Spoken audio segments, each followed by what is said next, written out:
Tak zápas veľmi dôležitý pre nás. Veľmi dôležité 3 body.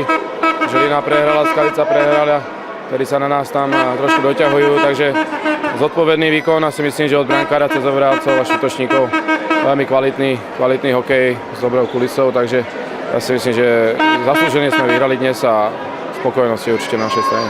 Posledné 3 minúty poriadne nervy udržať? Mali tam samozrejme, že ten doťahovali jeden gól, tak tam bol nejaký tlak, naše zbytočné vylúčenia zasa. Dohrávali sme to o 4 hráčoch, ale dotiahli sme to do víťazného konca a si myslím, že perfektný výkon brankára Šurka to len potvrdil, že sme na dobrej vlne a ja si myslím, že to play-off by nám nemalo ísť. Už ste sa dostali dnešnými 2 gólmi 8 gólov v oslabení, čiže ste sa dostali na prvé miesto v tejto štatistike. Ako to, že vám to takto ide?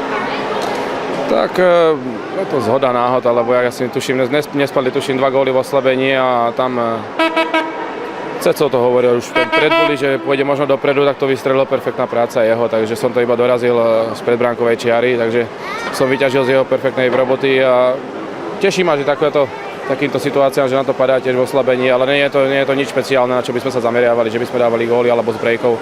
Je to skôr rozčastí alebo nejakej menšej koncentrácii, čo sa týka súpera asi tak. Dnes naozaj atmosféra, diváci boli perfektní, ale v závere. Áno, určite mu dopomohlo, že prišli aj nitrianskí fanúšikovia, ktorí sú najlepší, si myslím, že v líge. Došli aj naši domáci fanúšikovia, takže veľmi dobrá kulisa a to je radosť hrať pre takýmito fanúšikmi, takže asi tak.